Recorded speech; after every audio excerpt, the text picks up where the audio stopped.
Solat bukan sekadar gerakan fisik atau rangkaian bacaan yang dihafalkan sejak kecil.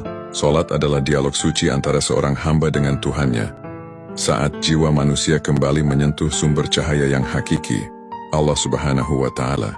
Rasulullah Shallallahu Alaihi Wasallam bersabda, "Solat adalah tiang agama. Barang siapa menegakkannya, maka ia telah menegakkan agama.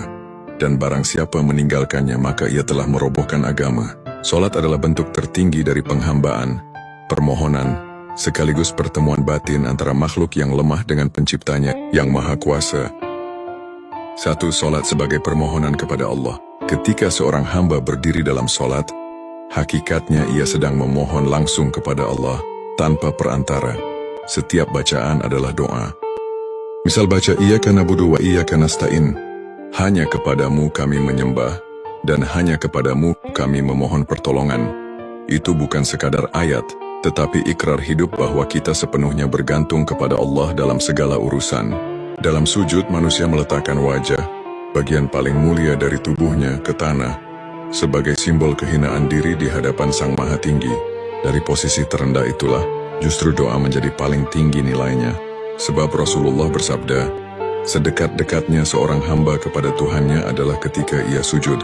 Maka solat bukan hanya ibadah, tetapi juga momen terbaik untuk memohon, mengadu dan berserah diri sepenuhnya. 2. Solat sebagai sarana mengingat Allah. Allah berfirman dalam surat Taha ayat 14, "Dirikanlah solat untuk mengingatku." Artinya solat bukan sekadar ritual harian, tetapi pengingat yang menegakkan kesadaran ruhani. Ketika seseorang benar-benar hadir dalam solatnya, ia sedang menghidupkan zikrullah, kesadaran bahwa Allah melihat, mendengar, dan menyertai setiap gerak hatinya. Solat yang dilakukan tanpa kehadiran hati, tanpa memahami maknanya, ibarat jasad tanpa ruh. Gerakannya sempurna tetapi jiwanya hampa. Karena itu, memahami makna bacaan solat adalah kunci agar solat hidup dalam jiwa, bukan sekadar rutinitas fisik. Setiap takbir adalah deklarasi keagungan Allah. Setiap Al-Fatihah adalah dialog langsung antara hamba dan Tuhannya. Setiap ruku dan sujud adalah bentuk penghambaan yang penuh cinta dan penyerahan diri. 3. Solat sebagai pertemuan dengan Allah. Orang-orang yang mencapai kekhusyukan dalam solatnya, sesungguhnya sedang bertemu dengan Allah dalam kesadaran ruhani. Mereka tidak hanya mengucapkan bacaan, tapi merasakan maknanya.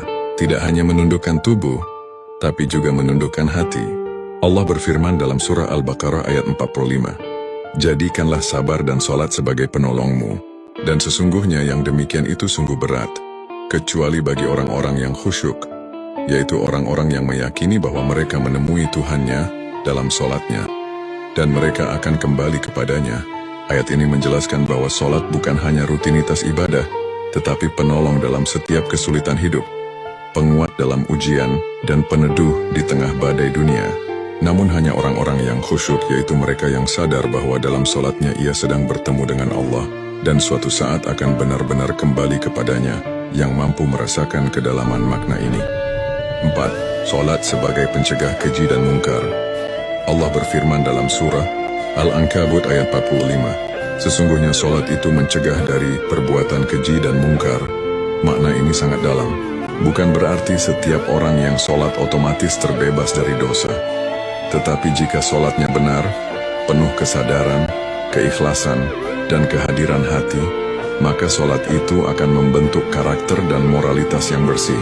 Solat yang benar akan meninggalkan bekas dalam perilaku. Lidah menjadi lebih lembut, hati lebih tenang, tindakan lebih terjaga. Jika seseorang masih berbuat maksiat padahal rajin solat, berarti solatnya baru sampai pada jasad, belum menyentuh ruhnya. Karena sejatinya solat adalah pendidikan jiwa, latihan spiritual yang terus mengingatkan manusia untuk kembali pada fitrahnya. Kesimpulan, solat adalah perjalanan rohani dari bumi menuju langit. Ia adalah bentuk cinta, doa, dan pertemuan antara hamba dan Tuhannya. Dalam solat, manusia memohon, mengingat, berdialog, dan berserah. Solat yang hakiki akan menenangkan hati, menuntun akhlak, dan menjaga diri dari keburukan. Karena itu, solat tidak cukup dilakukan dengan tubuh, tetapi harus dilakukan dengan hati yang sadar dan jiwa yang hadir. Sebab yang paling indah dalam hidup seorang mukmin bukan ketika ia hanya tahu cara solat, tetapi ketika ia merasakan nikmat bertemu dengan Allah di dalam solatnya.